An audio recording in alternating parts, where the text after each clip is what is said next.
जिसको एक कन्या हो गई, एक बेटी जिसने प्राप्त की, उसने 10 पुत्रों को उत्पन्न करने जितना पुण्य प्राप्त किया।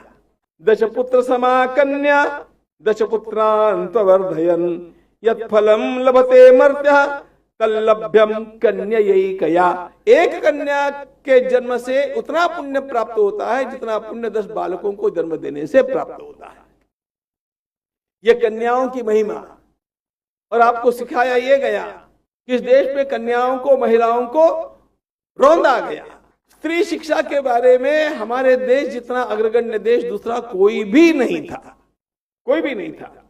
जिन वेदों की महिमा हम लोग गाते हैं, उन वेदों में, उन वेदों के मंत्रों का दर्शन करने वाले जैसे ऋषि रहे, वैसे 23 ऋषिकाओं के नाम मेरे आप सामने हैं। ये महिला ऋषि है, उनको वेदों का दर्शन हुआ।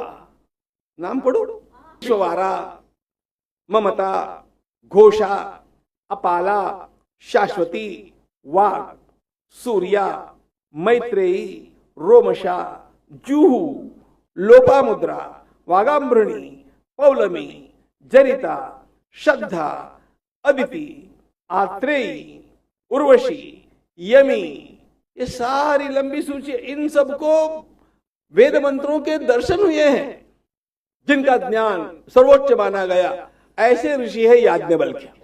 Yajnavalkya is called, he is known as the father of Indian philosophy. Who certified him? Gargi Vachaknavi. भारतीय दर्शन शास्त्र के सर्वोच्च शिखर माने गए याज्ञवल्क्य की परीक्षा गार्गी लेती है। इसका अर्थ क्या है? अब मंडन मिश्र के साथ भगवान आदि शंकराचार्य महाराज का विवाद होना था, तो निर्णायक की आवश्यकता थी। मंडन मिश्र की पत्नी उभय भारती को निर्णायक के रूप में बैठाया गया। ये स्त्री समाज का सबसे बड़ा गौरव है, ध्यान रखना।